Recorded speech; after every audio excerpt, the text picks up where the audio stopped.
There are many environmental issues we hear in our daily life like deforestation, climate change, global warming, pollution and biodiversity loss. And we all are aware about the fact that इसके क्या क्या causes हो सकते हैं, क्या क्या effects हो सकते हैं biodiversity loss के। और हमें ये भी पता है कि क्या क्या सॉल्यूशंस हम कर सकते हैं जिनसे हम अपनी बायोडाइवर्सिटी को प्रोटेक्ट कर सकते हैं, बट फिर भी ये सॉल्यूशंस कभी अप्लाई नहीं किए जाते। तो हम कहाँ पर लैक करते हैं, क्या रीजंस हो सकते हैं इसके पीछे, ये आप ज़रूर बताइएगा। और इससे हमें ये तो पता चलता है कि हमारे एजुकेशन सिस्टम में इन्वायरमेंटल एजुकेशन का कंपलसरी होना कितना ज़रूरी है।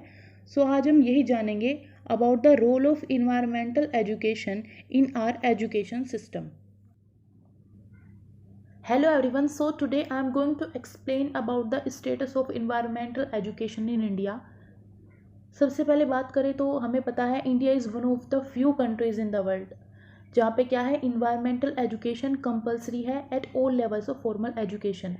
फॉर्मल एजुकेशन यानी वो एजुकेशन जो हम स्कूल्स में, कॉलेजेस में, इंस्टीट्यूशंस में जाके जो पढ़ाई करते हैं वो एजुकेशन, उसके अंदर क्या है कि इन्वायरमेंटल जो एजुकेशन है उसको कंपलसरी कर दिया गया है हर एक लेवल पे, यानी कि या चाहे वो प्राइमरी लेवल हो या उससे बड़ा कोई लेवल है, हायर एजुकेशन का लेवल है, हर एक लेवल पे हमने कंपलसरी कर दिया है।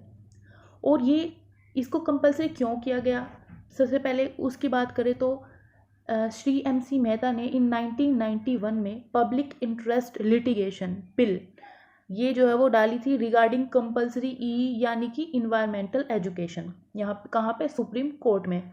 तो इसके रेस्पॉन्स में क्या हुआ कि हमने ये अचीव किया कि एक इन्वायरमेंटल एजुकेशन को हमने कंपलसरी सब्जेक्ट बना दिया।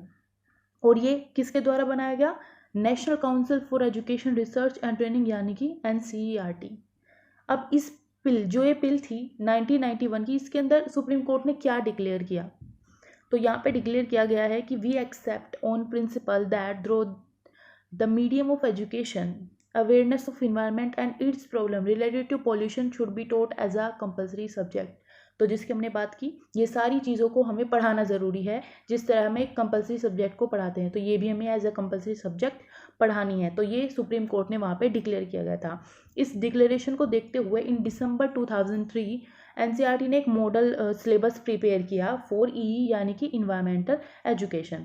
And on July 13, 2004 supreme court ने इसको डायरेक्ट किया, the syllabus prepared by the NCERT for class 1 to 12 shall be adopted by every state in their respective schools. यानी कि जो दिसंबर 2003 में NCERT ने जो मॉडल सिलेबस प्रिपेयर किया है उसको जुलाई 13, 2004 में सुप्रीम कोर्ट ने कहा है कि हर एक स्टेट इस सिलेबस को फर्स्ट क्लास से लेकर 12th क्लास के बच्चों के लिए अडोप्ट करेगा।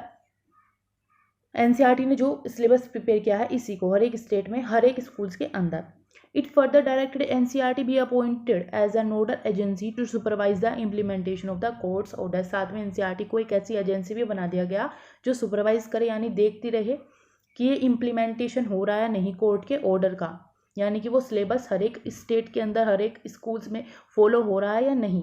और लास्ट में अगर बात करें तो इसी तरह चला, फिर ये एग्रीमेंट फाइनलाइज हुआ 2010 में। 2010 में हर जगह पे इस तरह इन्वायरमेंटल एजुकेशन को कंपलसरी कर दिया गया स्कूल्स के अंदर। अब इसके अंदर कौन कौन सी अप्रोच रही, तो जैसे फर्स्ट हमारी आती है इन्फ्यूज़न अप्रोच इसके अंदर।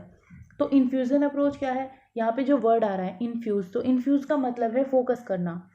तो to infuse means to focus and instill to integrate a new dimension without changing the innate nature of the subject or the discipline।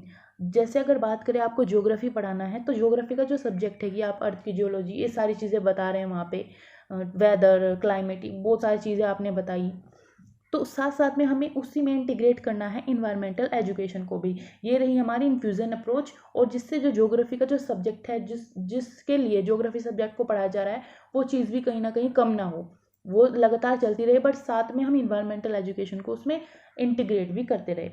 तो अगर बात करूँ in present context, to focus on environmental education concept in the already existing content in school curriculum, इसी को ही हम infusion approach बोलेंगे। अब बात करें 2004 में जो NCF हमारा आया, जो प्रिपेयर किया गया, फोकस ग्रुप इसका रहा habitat and learning. It submitted the recommendation, इसने कुछ रिकमेंडेशन सबमिट की, जिसको जो रिकमेंडेशन हमें कहाँ दिखाई दी, 2005 के एनसीएफ में, यानी नेशनल करिकुलम फ्रेमवर्क में। अब ये हैबिटेट एंड लर्निंग ग्रुप ने क्या बताया, तो इनके कुछ ऑब्जेक्टिव थे रिगार्डिंग इन्वायरमेंटल एजुकेशन। जैसे कि इनका मेन फोकस था कि जो इन्वायरमेंटल एजुकेशन है that should be expose to student to the real life world. Real life world में वो इन्वायरमेंटल एजुकेशन को देखे, natural, social, in which they live, and to enable them to analyze, evaluate, and draw inferences about the problems and concern related to environment। जो problem चली है, जो concern हमें related to environment होना चाहिए, उनके बारे में बच्चे पता लगा पाए, उनके क्रिटिकल थिंकिंग एक तरीके से डेवलप हो, वो समझे, अंडरस्टैंड करे ये जो इन्वायरमेंटल इश्यूज आज चल रहे हैं जैसे क्लाइमेट चेंज, इसको कैसे हम कम कर सकते हैं, इसको पूरा एनालाइज करें किस लिए बढ़ रहा है।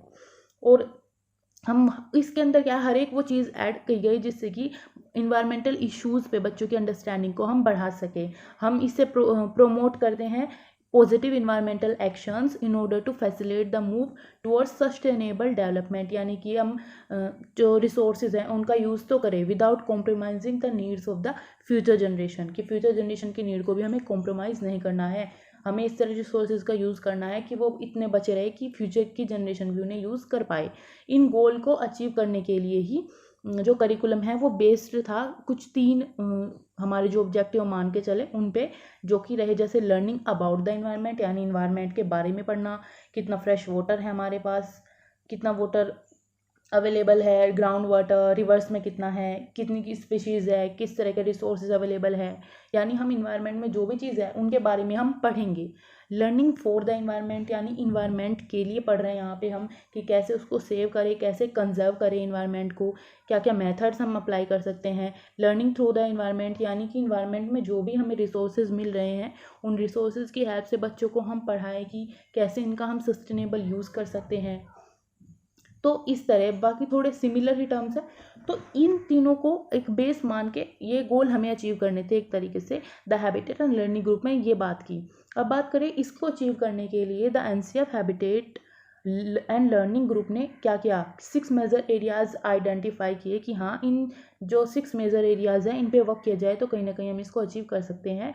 इसके अंदर क्या क्या रहे, जैसे करिकुलर रिवीजन था, करिकुलर को साथ साथ रिवाइज करते रहे हम, क्या क्या चीज़ें ऐड होनी चाहिए, क्या ऐड नहीं होनी चाहिए। मटेरियल्स का डेवलपमेंट हो, conventional media information communication technology develop हो, टीचर्स की साथ साथ प्रिपरेशन हो, इवेल्युएशन सिस्टम्स को देखा जाए, स्कूल हैबिटेट्स को देखा जाए, तो ये सब इसमें ऐड किए गए। अब बात करें recommendation of the NCERT as per NCF 2005 for incorporating environmental education into classroom curriculum. तो इसके अंदर क्या रही, जैसे हम बात करें फर्स्ट एनसीएफ ने ये चीज़ें रिकमेंड की थी, नहीं एनसीईआरटी की ये रिकमेंडेशंस थी और 2005 में हम इनको देखते भी है। तो इसके अंदर क्या है, क्लासेस 1st to 2nd यानी कि 6th-7th जो एज के बच्चे हैं 6 से 7 जिनकी एज है, तो उन्हें इन्वायरमेंटल एजुकेशन हम कैसे पढ़ाएंगे, तो उसको हम एक्टिविटीज़ कराएंगे, जो कोर सब्जेक्ट है जैसे रीडिंग, राइटिंग, मैथमेटिक्स, इनकी हेल्प से हम इंटीग्रेट करेंगे वैल्यूज़ को। जैसे वहाँ पे अलग से इन्वायरमेंटल एजुकेशन की कोई बुक नहीं है, बट हम ईवीएस फिर भी वहाँ पे पढ़ाते हैं बच्चों को, और वो लैंग्वेज या मैथमेटिक्स की बुक की हेल्प से पढ़ते हैं। तो ये चीज़ें आप देखेंगे। अब बात करें फिर 3rd to 5th की क्लासेस के बच्चे आए, जहाँ पर उनकी एज है 8 to 11 ईयर। तो यहाँ पे कैसे पढ़ाया गया, यहाँ पे भी इन्वायरमेंटल एजुकेशन को यहाँ पे किया गया एक स्टैंड अलोन सब्जेक्ट, एक अलग से सब्जेक्ट ऐड हुआ जिसको हम बोलते हैं ईवीएस यानी इन्वायरमेंटल स्टडीज़। तो अब ईवीएस या इन्वायरमेंटल एजुकेशन, तो ये थोड़े सिमिलर टर्म है, बट इन्वायरमेंटल एजुकेशन एक ब्रॉड टर्म है, उसके अंदर आता है इन्वायरमेंटल स्टडीज़ यानी ईवीएस। तो इसमें इससे क्या है कि हम बच्चे इन्वायरमेंट के बारे में जान पाए और अपनी लाइफ को, अपनी कम्युनिटी में इन्वायरमेंट को देख पाए, इसके लिए हमने ये चीज़ें ऐड की। अब बात करें हम प्राइमरी स्टेज की, तो प्राइमरी स्टेज में क्या किया गया, the contents and concept covered in this book are as follows. Primary stage में जो बुक्स थी उसमें ये कंटेंट और कॉन्सेप्ट हमने ऐड किए, जैसे familiarization with one one's body, awareness about immediate surroundings, need for food, water, air, shelter, clothing, recreation, और जैसे importance of trees and plants, बच्चे समझ पाए importance, familiarization with local birds, animal, other objects, interdependence of living and non living things, importance of cleanliness and sanitation, importance of celebration of festivals and national days. awareness of sunlight, rain and wind, caring for pet animals, awareness about air, water, soil and noise pollution, need for protection of environment। तो इस तरह की चीज़ें बाकी और भी जैसे knowledge बच्चों के अंदर डेवलप हो about the source of energy, importance of conservation of water resources and forest, indigenous and traditional knowledge about the protection of environment. तो इस तरह के टॉपिक्स को हमने प्राइमरी स्टेज की बुक्स में ऐड किया ताकि बच्चे ये चीज़ें प्राइमरी स्टेज में समझ पाए। फिर हमारी स्टेज आई 6 to 10th, यानी कि जब बच्चों की एज होती है 12 to 16 ईयर। तो यहाँ पे किस तरीके से इन्वायरमेंटल एजुकेशन को पढ़ाया गया, तो बाय इन्फ्यूजन अप्रोच, यानी कि साइंस और सोशल साइंस के अंदर ही इन्वायरमेंटल एजुकेशन को हमने इंटीग्रेट किया। बट बेसिकली लिखा यहाँ पे साइंस और सोशल साइंस है, बाकी हम हर एक सब्जेक्ट में इन्वायरमेंटल एजुकेशन को आज इंटीग्रेट करते हैं। जैसे अगर आपको मैथ्स पढ़ाना है, कोई और भी सब्जेक्ट पढ़ाना है, सब में उसको इंटीग्रेट किया जा सकता है। मैथ्स में आप बच्चों से कोई क्वेश्चन दे सकते हो, ग्राफ बनवा सकते हो, कितने ट्रीज़ है उन्हें काउंट करना है, या वेदर कंडीशंस या क्लाइमेट में किस तरह ओवर द ईयर चेंज आए उस पर ग्राफ बनाना, ऐसा कोई प्रोजेक्ट दे सकते हैं। तो ये इन्फ्यूज़न अप्रोच तो हम हर एक सब्जेक्ट में अप्लाई कर सकते हैं और ये अप्लाई होती भी है। अब बात करें नेक्स्ट हमारी अपर प्राइमरी स्टेज में कौन कौन से इश्यूज़ पर हमने डील किया, क्या क्या बच्चों को सीखने को मिला। तो इसमें क्या adaptation of living beings in environment, natural resources के बारे में, वाटर साइकिल, फूड चेन, और भी आप दे सकते हैं प्लांट्स ट्रीज़ की इंपॉर्टेंस, क्योंकि एनवायरनमेंट को क्लीन कैसे रखते हैं ये, classification of plants, role of plants and animal in environmental balance, soil conservation, ecosystem, animals उनके कैरेक्टरिस्टिक्स, और बहुत सारे इन्वायरमेंटल पोल्यूशन है और उनका क्या क्या कंसिक्वेंसेज है, जैसे green house effect, ozone layer depletion, increase in carbon dioxide. तो इन सब के बारे में बच्चे पर प्राइमरी स्टेज में जान जाते हैं। और भी कुछ चीज़ें हैं जैसे role of micro organism in the environment. Micro organism बहुत छोटे होते हैं बट फिर भी उनका काफ़ी रोल होता है, उसको बच्चे समझे। इस पे पूरा चैप्टर है क्लास 8 की साइंस में, तो ये इसीलिए ये चीज़ें ऐड की गई है। Dependence of the community on the environment, basic knowledge about the earth and it's atmosphere, physical features of country, population and environment, care and protection of live stock, necessity of wild life protection, impact of deforestation, impact of industrialization on environment, and role of civic society in protection of environment, personal public property including monuments, civic society यानी NGOs वगैरह जो camps eco camps लगते हैं वो सब, तो उनका भी काफ़ी रोल होता है। तो ये सब बच्चे समझ पाए, इसलिए हमने ये इशूज़ अपर प्राइमरी स्टेज में ऐड किए।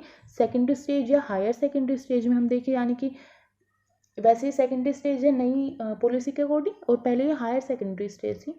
तो इसमें क्या है, क्लास 11 to 12 के बच्चे रहेंगे जिनकी एज होगी 17 से 18 ईयर के बीच में। तो यहाँ पे क्या है कि हम जनरल स्टडीज़ या फिर इलेक्टिव्स में ये सब्जेक्ट ऐड करते हैं, और इसमें क्या है बेसिकली प्रोजेक्ट्स बनाए जाते हैं जहाँ पे स्टूडेंट जो है चूज़ करते हैं अपने ओन डिसिप्लिन्स को, सब्जेक्ट्स को, and these classes focused on project based learning, कि हम कैसे इन्वायरमेंट को सेव कर सकते हैं, कंजर्व कर सकते हैं। तो इस पर बच्चे प्रोजेक्ट्स बनाते हैं, यहाँ पे थोड़ा हायर लेवल आता है, तो उस तरीके से हम इन्वायरमेंटल एजुकेशन को बच्चों में इनकलकेट करते हैं। आगे है सेकेंडरी स्टेज में कौन कौन से कॉन्सेप्ट हम कवर कर देते हैं, जैसे biosphere, green house effect, ozone layer depletion, fertilizer pesticides का use, wild life protection, soil chemistry, management of domestic industrial waste. जैसे मैनेजमेंट पे हमने कोई प्रोजेक्ट दे दिया, मतलब लर्निंग बाय डूइंग करते हैं बच्चे, यहाँ पे चीज़ों को करके सीखते हैं। Pollution of noise, air, water, soil control measures, ecosystem management of non degradable substances, edible ornamental plants, sewage disposal, cleaning of reverse, nuclear energy, radiation hazards, gas leak, और भी बहुत सारे इश्यूज़ हैं। तो इस सारे इश्यूज़ हमारे आ जाते हैं सेकेंडरी स्टेज पे, जिसको बच्चे सीखते हैं। फिर आती है हमारी हायर सेकेंडरी स्टेज, यानी जब बच्चे कॉलेज में, इंस्टीट्यूशंस में जाके पढ़ते हैं। तो इसमें क्या क्या कवरेज रहती है, जैसे इन्वायरमेंट, नहीं हायर सेकेंडरी स्टेज भी यहीं पे रहेंगी अभी, environment and sustainable development, atmospheric pollution, green house effect, acid rain, ozone layer depletion, water pollution, biochemical oxygen demand, chemical oxygen demand, land pollution, और भी बहुत सारे इश्यूज़ जैसे इकोलॉजी के बारे में पढ़ना। अब आई हमारी हायर एजुकेशन, अभी तक हमने 12th के बारे में ही पढ़ा था। सेकेंडरी और सीनियर सेकेंडरी स्टेज में भी। हायर एजुकेशन में हमारा ग्रेजुएशन लेवल आया, जो कॉलेज इंस्टीट्यूशन में बच्चे जहाँ पे पढ़ते हैं, तो यहाँ पे इसको एक कंपलसरी सब्जेक्ट बनाया गया इन्वायरमेंटल एजुकेशन को।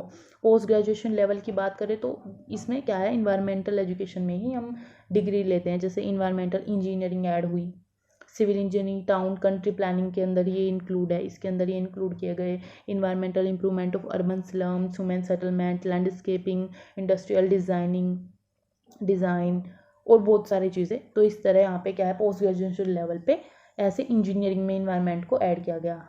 अब हायर एजुकेशन में कैसे कैसे सीखते हैं, जैसे पोस्ट ग्रेजुएशन लेवल में इन्वायरमेंटल एजुकेशन क्या है, सोशल इकोलॉजी को इंक्लूड करती है, ह्यूमन इकोलॉजी को, सोशियोलॉजी को, साइकोलॉजी को, काउंसलिंग को, कॉस्ट बेनिफिट एस्पेक्ट्स को, इन्वायरमेंटल एथिक्स, हर एक चीज़ उसके अंदर इंक्लूड की जाती है।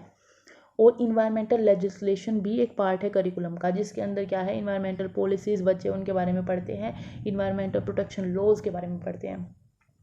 और इन्वायरमेंटल मैनेजमेंट के अंदर कुछ सब्जेक्ट्स भी इंक्लूड किए गए हैं, जैसे like land use, agriculture, waste management, wild life management, conservation of natural resources, forestry, national parks, water resources management, biosphere reserves, ये सब।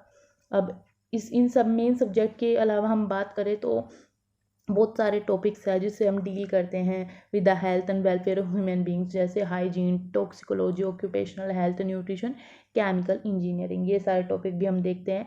सोशल इकोलॉजी में बात करें तो human ecology, sociology, psychology, counselling, ये हमने अभी पहले देखे, इन सब में ऐड किया गया है इन्वायरमेंटल एजुकेशन को। हायर एजुकेशन के अंदर क्या है कि MSc in environmental chemistry, biology या इन्वायरमेंटल टॉक्सिकोलॉजी आप एमएससी में कर सकते हैं। और इनके अंदर कोर्सेज कैसे हैं, जैसे forest ecology, limnology, marine ecology, environmental analysis, pollution studies, environmental toxicology etcetera, ये सारी चीज़ें आई। अब बात करें नॉन फॉर्मल एजुकेशन की हमारी, उसकी हेल्प से हम कैसे इन्वायरमेंट के बारे में लोगों में जागरूकता ला सकते हैं। तो इसके अंदर वो चीज़ें आती है जैसे अडल्ट एजुकेशन हुआ, rural youth and non student youth, वो भी हमारी इसमें बढ़ चढ़ के आ गया है, तो भी काफ़ी कुछ इन्वायरमेंट में चेंज हम ला सकते हैं। इको डेवलपमेंट कैंप्स हमारे जो लगाए जाते हैं, उन कैंप्स की हेल्प से भी लोगों में अवेयरनेस डेवलप हो सकती है। हमारे एनजीओज़ भी हेल्प करते हैं, जैसे कुछ एनजीओ की हम बात करें तो बहुत फेमस एनजीओ है ग्रीन एनजीओ, यानी नॉन गवर्नमेंटल ऑर्गेनाइजेशन, और ग्रीन पीस, ये काफ़ी फेमस एनजीओ है। इन्वायरमेंटल डिफेंस फंड, अर्थ जस्टिस, ग्लोबल फुटप्रिंट नेटवर्क, ये कुछ एनजीओज़ के मैंने नाम लिए, तो ये भी काफ़ी इंपॉर्टेंट रोल प्ले करते हैं इन्वायरमेंटल एजुकेशन लोगों में डेवलप हो उसके लिए। Training for national environment awareness campaign और सेलिब्रेशन ऑफ